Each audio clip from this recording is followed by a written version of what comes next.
Welcome back to the channel, guys. I have a video for us today that I came across on TikTok. Girl, get the fuck back down. I'm trying to help you. I'm always helping you. When do I stop? When do I stop helping you?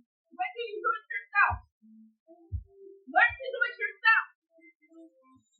Girl, I've been helping you. Everyone's been helping you. Now it's on you, bro. We cannot keep helping you. Try this shit, man. Get up on your own, bro. No,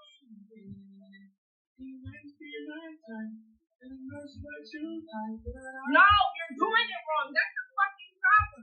Hey, attention! One foot, boom. Do it. Keep your foot fucking flat. Flat, flat. Yeah. Now push up your hands. Yeah. And put your feet together. Baby, why the fuck is so hard for you? I don't know. They're not paying attention. You need to fucking pay attention. Okay? Attention. I don't give a fuck. Bro, get the fuck. Okay, guys, so you can clearly see this mom is frustrated. She's swearing. I wanted to highlight this video because I honestly and truly can understand that parenting can become frustrating. It has its ups and downs, good and bad days. But in this video clip, you can see that this mom is clearly at her wit's end. She's angry, she's upset, and her manner of educating, teaching her daughter, it's honestly going to make no difference because if you could see the child's face, you would see she's exceedingly upset. She looks shut down. She looks very sad. I find it impossible to believe that any actual learning is going to happen in this negative environment, which has been created by the mother. Now, don't get me wrong, there's going to be people in the comments playing devil's advocate. I'm not saying that being a parent is easy, and I'm not saying that, walking a day in this mother's shoe isn't going to be a challenge. But what I am saying is becoming a parent is something that I think more people need to truly think about because of those highs and lows, those good and bad days. The possibility, like in this child's case, that she has physical limitations. Because, yes, this mother is trying to do something that will be of benefit to her daughter in the long run, teaching her how to stand up unaided on her own. But the manner in which she's doing it could potentially lead to lasting negative psychological impact on the child. Children are like sponges when they're very young. They absorb negative energy, they absorb a lot of distress. And I think this is a situation that I wanted to highlight just as an example where the mom really and truly should have just paused and just left the activity or the task for that day, for that moment, for the next hour, and gone off and just calmed herself down, give the child a drink, a break, and come back to the task when with the child more willing to engage and the mother in a calmer frame of mind and tone of voice. But what I'm highlighting here is the fact that it's difficult to parent, and that's why I believe in my heart of hearts that not everybody is ready to become a parent when they sometimes do become a parent. And generally, not everyone is meant to be a parent because there are some exceedingly awful cases out there that bear that to be true. But you might be wondering, why does this caption say that the child's physical limitation is because of the mother? Get the fuck back down because I'm trying to help you. I'm always helping you. When do I stop? When do I stop helping you? When do you do it yourself? Learn to do it yourself. Some of y'all here are meant to be mothers. These were the same exact mothers that be so confused. And the kids don't want a relationship with them. The second they turn 18, these be the type of mothers that wanted babies. They didn't want to raise children that turned into adults one day. They did not lie when he said that some moms become the daughter's first bullies. Because this right here is not a parent that's overstimulated and frustrated. This is a parent that's just a mean ground bullying her daughter. Mind you, her daughter is disabled because of her negligence. She had the audacity to post a story time after this to say that her daughter was born at 36 weeks because they induced her due to low fetal movement. And then after her daughter was born, that she was screaming often. People were telling her to get her daughter checked out, and she said she just didn't do it. She just didn't take her daughter to the doctor and get whatever the reason she was screaming checked out. her liver ended up failing. Her baby daughter's liver ended up failing because of this. Talking about some, my daughter wasn't supposed to be here. Well, maybe your daughter wouldn't be going through half the things she's going through if you took her to the doctor like how people told you to. And now you're up here posting videos of you getting mad or frustrated with her because she has limitations physically because of you. Because you're negligent. Maybe if you took her to the doctor, she would be able to do the things you're trying to teach her to do.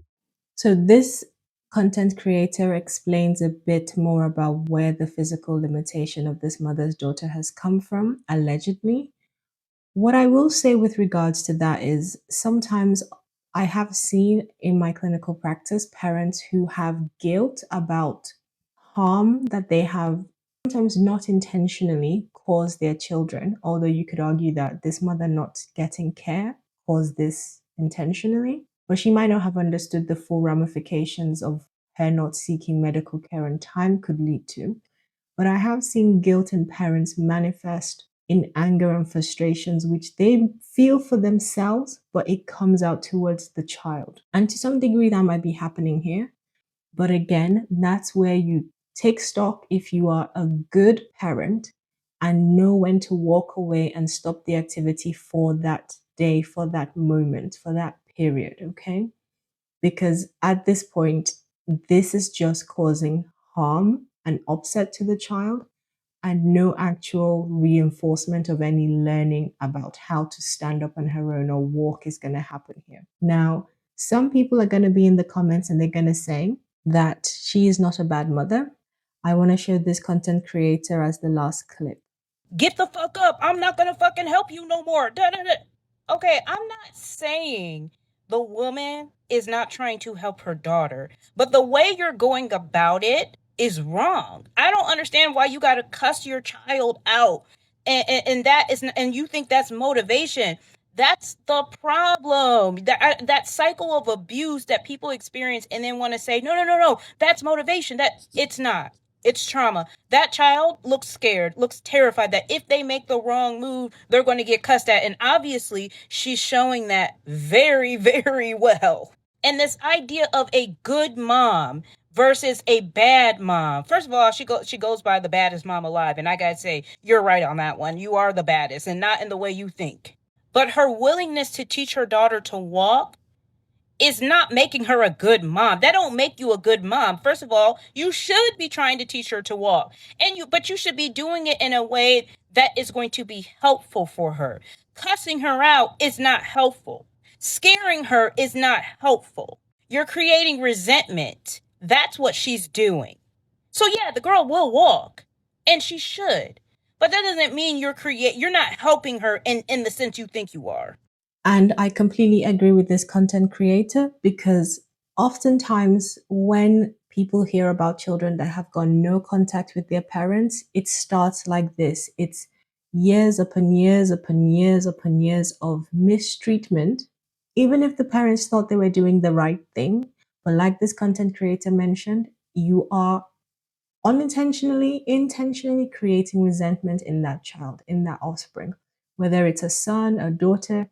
If you are struggling to parent, I would hope that there are healthcare based resources, parenting classes, community center supports that parents are able to access. If those are not available, depending on the region of the world you live in, then perhaps things like older family members, friends who already have kids. And this is in the hope that those people have been able to parent in a better style so they can be people you can turn to for advice and lean on for support.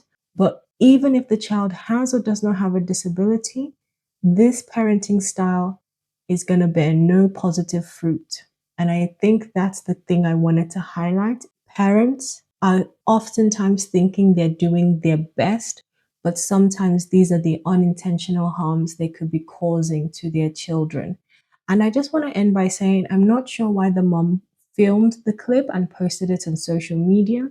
I've done my best to blur out the child's features and face, but because she's put it out, that's why I've talked about it in the hopes that other people can see it and perhaps their takeaway will be I don't want to parent in that way. their takeaway might be, oh, if I'm getting to this level of frustration, anger, and upset with my child, I should stop, have a break, walk away, go calm down in another room. That's the reason I'm sharing the clip, but I have blurred out the child's face to the best of my ability. But let me know what you guys think. Any returning subscribers, thank you for coming back. Anybody new to the channel, thank you for joining us. Do leave a comment, leave a like, and let me know what you thought about this video and what your views are.